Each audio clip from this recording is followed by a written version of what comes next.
Leave everything and get out of this house. I'm taking it, furniture and all. I couldn't believe my ears when I heard this from my sister-in-law. Ever since my husband, Noah, passed away, she's been doing whatever she pleases. Even when I remind her that this was mine and Noah's home, she doesn't care. I felt that even if I resisted, nothing would change. So, I decided to leave everything behind, just as she wanted. Fine, I'll leave. My name is Isabella. Noah was a young CEO who took over his father's company. It's a major corporation that everyone knows, with a vast number of employees. I became his secretary right when he became CEO, and we got to know each other closely. During tough times, we supported each other, and as days went by, we fell in love and started dating. Everyone at the company knew about our relationship, and since we were both successful, we were admired. 2 years later, we got married. When he proposed, it was the happiest moment of my life, and our relationship remained strong after marriage. Later, I quit my job as a secretary to support Noah full-time at home. We've been married for almost 10 years now. We're planning a trip for our upcoming anniversary. Every day with Noah is a joy. However, there was one problem. I have an older brother named Liam. Our dad works as a driver and our mom is too frail to work. After high school, Liam got a job without going to college and moved out. I went to college with money I saved from part-time jobs, and later got a job as a secretary at Noah's company. The pay was great, and I mostly saved or sent money home. Liam, knowing this, often asked me for money. Some of the money I sent to our parents also ended up with him. Liam had a temper, and to avoid confrontations, I never said anything. I wished my parents wouldn't give him money, but they probably found it easier to appease him. Growing up, Liam often took things from me. Now, he works a blue-collar job, and according to our parents, is heavily into gambling. From horse racing to slot machines and lotteries, he seems to be into everything. Despite having such a troublesome brother, I still gave him money after getting married. Sometimes he even asked Noah for money, which I really wished he'd stop. Every day, I was frustrated with Liam, but his wife Harper was even more of a headache. Given Noah's position, we lived in a luxury, high-rise apartment furnished with high-end items for when company associates visited. We bought the apartment thinking of our future children. I had difficulty conceiving, but after 2 years of preconception care, I finally became pregnant. Because of my frequent hospital visits, I'm often away from home, but Harper would still be at our place. It would be okay if she visited, but she'd have a mess and treated me like a servant. Isabella, I'm hungry. Get me something. I'm leaving for the hospital soon. Then order delivery. Harper never lifts a finger or offers to pay when she's at our place. I have to do it all. When I talked to Liam about it, he didn't help much. Just listen to my wife. You have plenty of money. No matter how much we earn, this is a separate issue. I've confronted Harper, but she'd just say, "You're annoying. Take money from me and go gambling with it." It's been a year since Liam married her. For over 6 months, I've been feeling overwhelmed by their behavior. I've talked to Noah about it, and he's apparently discussed it with my parents. But I assume there's been no progress since they won't listen. Every day I thought about how I needed to resolve this before our baby arrives. Sure, everyone dreams of a luxurious life, but no matter how much money you have, you shouldn't misuse it. I wished every day that they'd at least stop gambling with other people's money. The daily stress, combined with pregnancy, made my morning sickness severe. Because of this, I sometimes escaped home to help with Noah's company work. I could only do seated tasks like paperwork, but it eased my mind. I never imagined that things with Harper and Liam would get worse. On our anniversary, Noah and I had plans to dine at a fancy restaurant with a city view. I prepared early. From tomorrow, we planned a 3-day, 2-night stay at a distant luxury hotel. I was excited, even buying new clothes and getting my hair done. I wanted to always be the wife Noah found beautiful, even at 35. As usual, Harper tagged along, getting pampered on my dime, but I didn't mind. I checked our preparations for tomorrow, ensuring we didn't forget anything. Though it was a lot to manage, I was excited about the hotel. Time passed, but Noah didn't return, and there was no message. Maybe he's held up at work. I waited for his call, but nothing came. Just as I was about to call his office, my phone rang. It was an unknown number. Answering, I heard, "Is this Mrs. Noah? Please come to the hospital immediately." The call was from a hospital. If they mentioned Noah's name, something must have happened to him.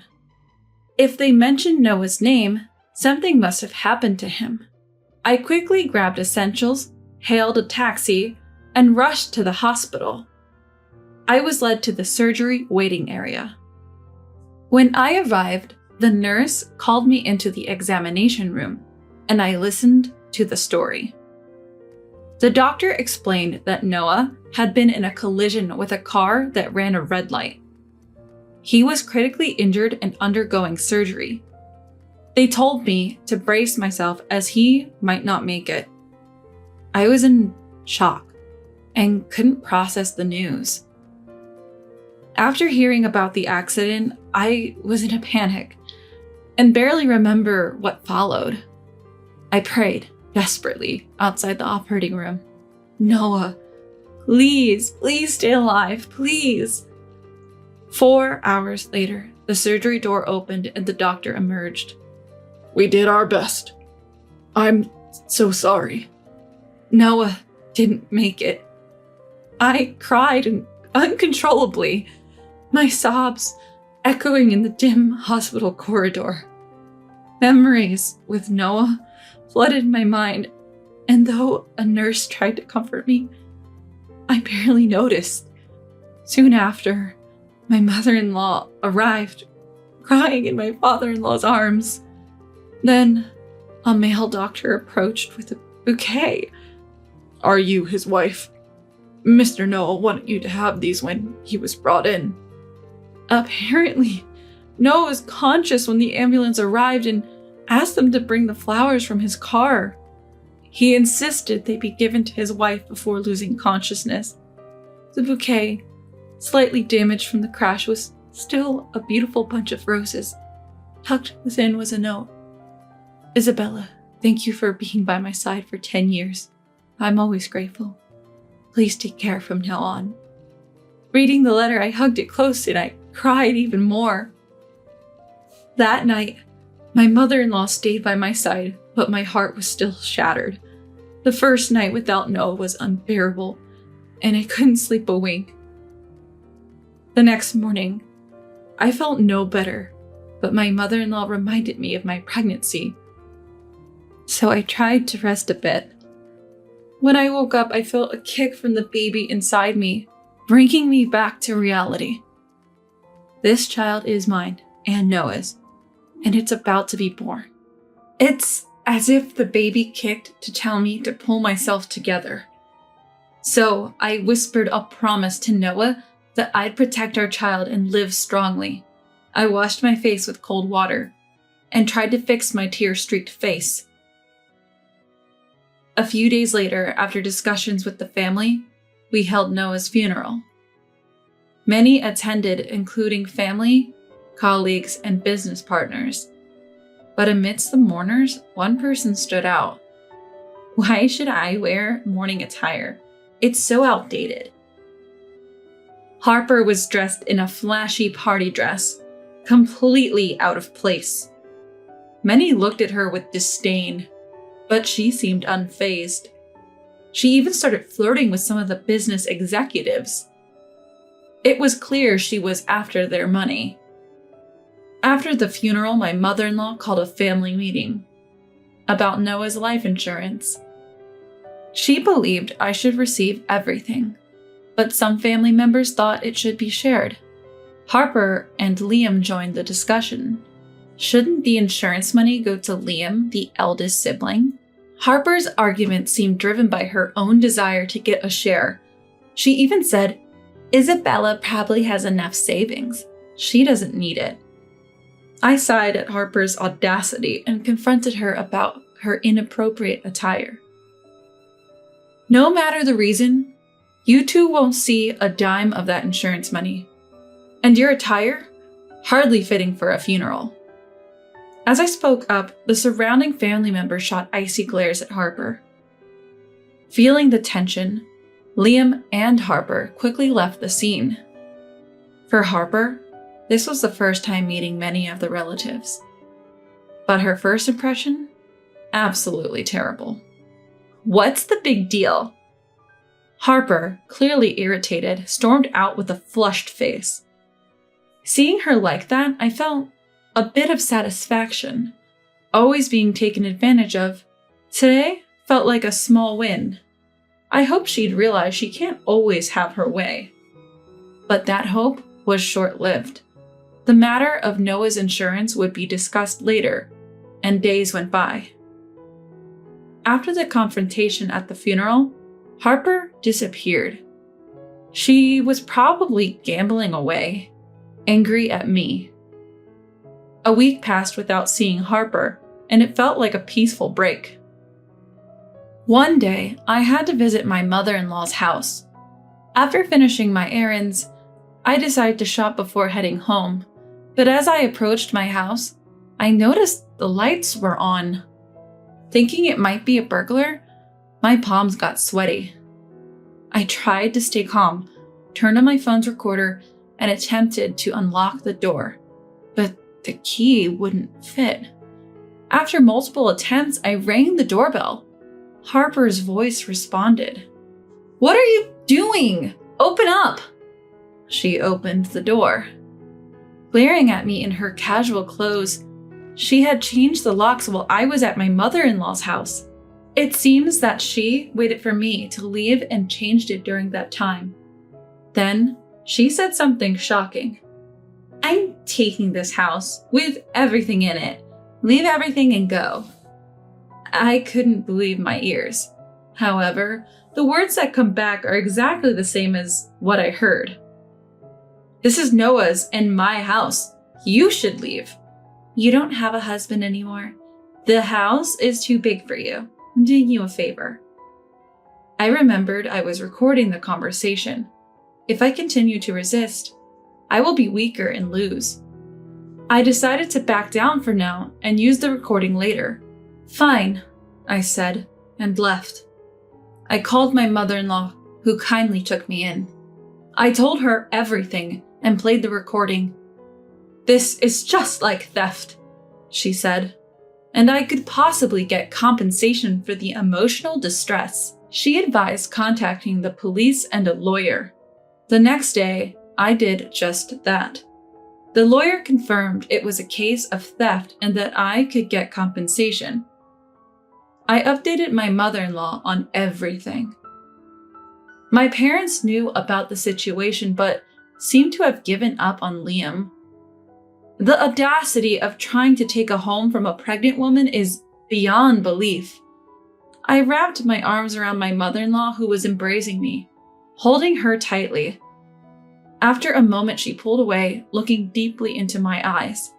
"Speaking of the insurance money, I really wanted you to have it, Isabella. Noah wanted that too."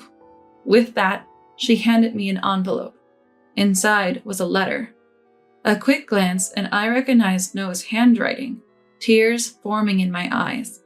The letter was his will, written in case anything ever happened to him.